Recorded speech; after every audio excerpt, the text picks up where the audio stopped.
Hey Nash, what should we make? Let's put an entire Independence Day cookout into one Crunchwrap because moderation is for July 5th. All right, let's make a Cookout Crunchwrap Supreme.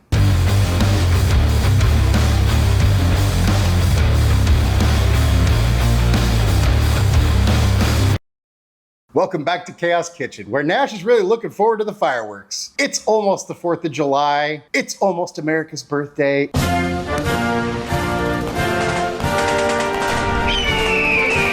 It's almost Independence Day, or it's almost Saturday for those of you who don't live in the US or don't celebrate it. However, come celebrate with us by eating some delicious food because we love you and we want you to be a part of all this. So I was thinking, we've made a bunch of different Crunchwraps, but what if we took a bunch of stuff that would be at a cookout, like that you would go to on the 4th of July, and put it all inside a Crunchwrap and get that cookout experience all in one Crunchwrap. So that's the plan. We're gonna do some hot dogs, some bacon cheeseburger action, some mac and cheese, some veg. It's gonna be good. So without further ado, let's go. First thing we're gonna do is cook some bacon. So my favorite way to cook bacon, if we're cooking it in strip form, is to get a rack in a sheet pan. I line my sheet pan with foil so it's easier to clean up. And then we just take our little bacon pieces and lay them out. And this way, cleanup's easy, the bacon gets nice and crispy, and it stays flat. That's why I like this method. So I'm just gonna get as many slices of bacon on here as I can. And I'm just using standard cut bacon. You could use thick cut if you want, it's up to you. So with our bacon all laid out, our oven preheated to 400, we're gonna throw these guys in for about a half an hour. And here we go. You can see our bacon is nice and crispy and nice and flat, but it's hot AF. So even though we should let it cool, I'm just gonna keep touching it because that's a great idea. Now we're gonna let it cool. Then while that's cooling, we're gonna go ahead and make some burger sauce. So to a small bowl, we're gonna do 4 tablespoons of mayo, about 3 tablespoons of ketchup, 2 tablespoons of sweet pickle relish, about a teaspoon of mustard, and then I would do about a teaspoon of acid, usually vinegar, but I'm just gonna use some dill pickle juice. And we'll do a pinch of salt, a little bit of pepper, and some smoked paprika. Then we'll get that all mixed up, give it a little taste. Perfect. And we set that aside. Ideally, if you're gonna make this recipe, you're doing it all with stuff that you have at the cookout or are making at the cookout. So it's kind of almost like a leftovers dish. But we're gonna make it all from scratch because we're obviously filming this before the 4th of July. So then for our macaroni, bring a few quarts of water up to a boil. I guess 4 is not a few, whatever.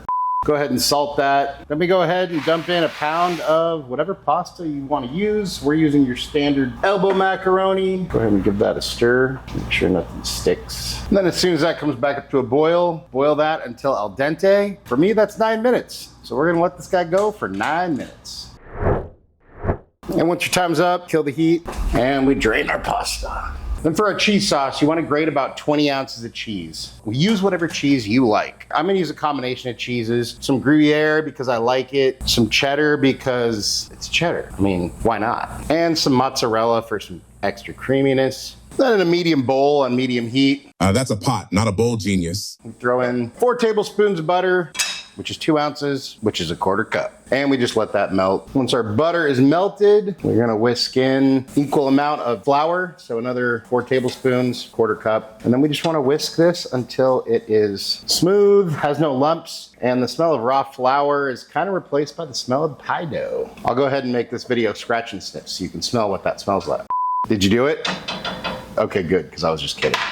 Then I have this mixture, which is 4 cups. It's 3.5 cups milk and a 1/2 cup of cream, and I added a little bit of sodium citrate. So that's just gonna help this emulsify, meaning not break. If you don't have sodium citrate and you don't wanna get some, although it is handy to have because it can help emulsify all kinds of different stuff. But if you don't, then just at some point while you're making this cheese sauce, throw in a few slices of American cheese, and that will give you the same kind of effect because it has a ton of emulsifiers in it. But I digress. So we add this a little bit of time, add a little bit, whisk until smooth, add a little bit more, and then just keep doing that. Then once you have a nice smooth liquidy sauce, then we can get away with just adding the rest. All you're doing here is making a bechamel. First we made a roux, fat and flour, then we added milk and we made a bechamel. If you want to be fancy and impress your friends or your girlfriend or boyfriend or someone you're trying to cook for, look, I'm a French cook.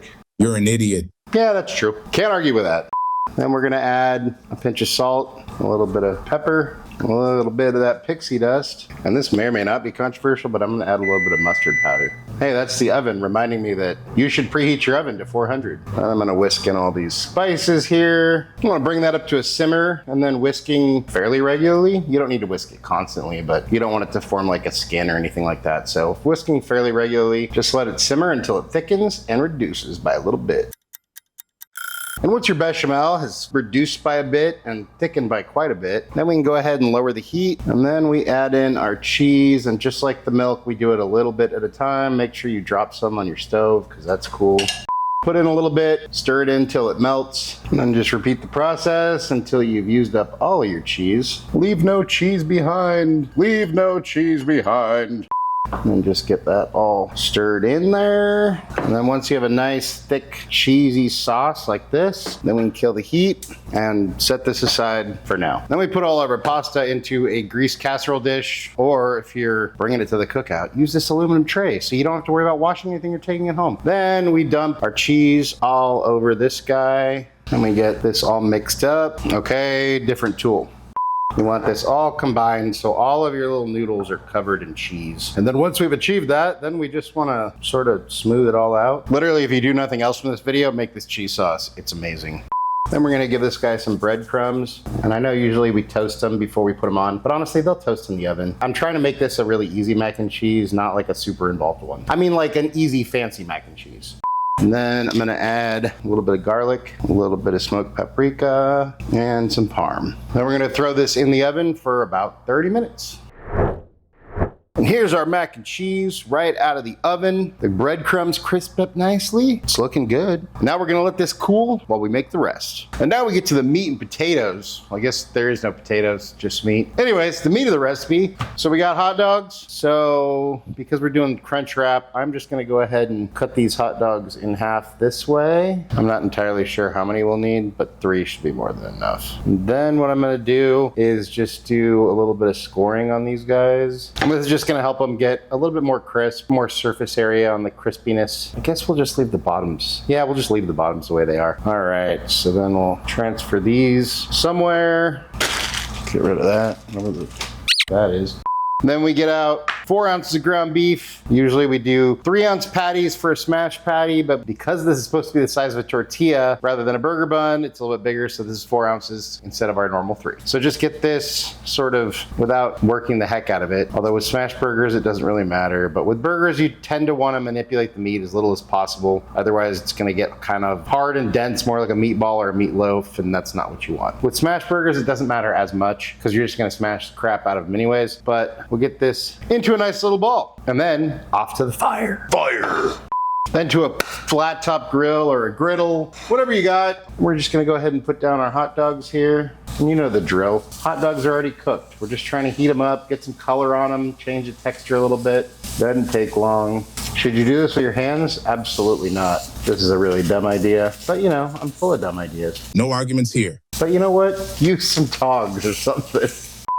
And once your dogs have a little bit of color, go ahead and pull them. And see, that's what we're looking for. That. See how it starts to kind of spread out? You got a little more surface area to get some char on there. And there we go. Our guys are all done. Looking pretty good, pretty good. And we put it on a little bit more oil. Just spread out the oil you got there. And we put down our guy. And then a little bit of parchment and a burger press, or you could use a spatula or a heavy bottom pan or whatever you got. Just go ahead and smash that guy down as best you can. Get rid of that.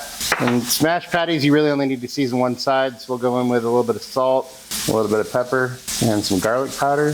Then once we have a nice crust on this guy, we go ahead and flip it. And we put some American cheese on there and a lid. So the cheese melts. Once your cheese is mostly melted, we can kill the heat and pull this guy off. Then we get out a big ass warmed tortilla. I'm gonna put a piece of cheese kind of right in the middle. And we'll put down some of our burger sauce right there. And we'll go with our hot dogs. And I cut them so that they'll hopefully be about the same size as our tortilla. Then a little bit of that, mac and cheese. Now we've learned from past crunch wraps, you don't want your filling to be too thick, otherwise it won't work. So I'm trying to kind of get this as thin as possible with all these layers. Then we'll do our patty, a few pieces of bacon here. Then we'll put this guy down. Oh, let's try that again. And we'll put this on top, a little bit more sauce, some pickles, some tomatoes. Ideally, like a big old thin sliced tomato would probably have been better, but I don't have any. And we'll do a little bit of shreddis, some cheese on top. Then we gotta fold it up. Let's see if I can make this work. Oh, it's so close. Okay, we'll just have to we can make it work. We can make this work. I call that good enough. Then to a hot pan, put this guy in, seam side down, give him a little twirl, a little shimmy, a little shake. So we want to get them sealed, but we don't want anything to stick. So we just want to seal that seam, but since our cheese is slightly exposed, we want to be kind of careful and not let it melt and stick to the pan or anything like that. Let's see how that looks. Oh, that looks perfect. Then we'll just get this other side sealed. Same thing, give it a little shimmy, a little shake. Now we can go ahead and pull this guy, and there we have it. That's what it looks like. Then we let it cool. And then here's our guy, still nice and warm. Let's cut him open and see what we got. Oh yeah, look at that. I think it's supposed to go like this. We got hot dogs, we got cheeseburger, we got bacon, we got mac and cheese, we got some veggies just so it's healthy, and it looks pretty good. And then we have this leftover burger sauce you can use as a dipping sauce. How awesome is that? And there we have our Cookout Crunchwrap Supreme.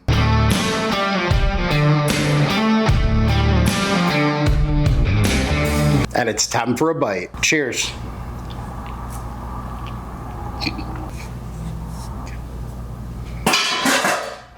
It's awesome. I mean, what's not to like? You got the hot dogs, you got the cheeseburger with the bacon and the burger sauce and the mac and cheese, and you get the crunch from the crunchy tortilla in the middle, and then some veggies just to make it healthy, I guess. It's phenomenal. We made all the parts to put this together, but this is something you could easily just make if you happen to have all this stuff left over, or while you're at the cookout, just bring your own giant tortillas and just start putting random crap on there. And people will be like, what are you doing? You're like, I'm building my Cookout Crunch Wrap. Because this dude on YouTube told me to for the 4th of July. Go celebrate US Independence Day, or just celebrate today with this thing. Out of 10? And hey, that's what I think, but let's see what Nash thinks. Hey bud, how you doing? I'm good, man. I found out octopuses punch fish, sometimes just because they're annoyed. Honestly, I can relate. Well, check it out. We made this ultimate Cookout Crunchwrap Supreme that you wanted. And of course, we made a dog-friendly version just for you. Well, here you go.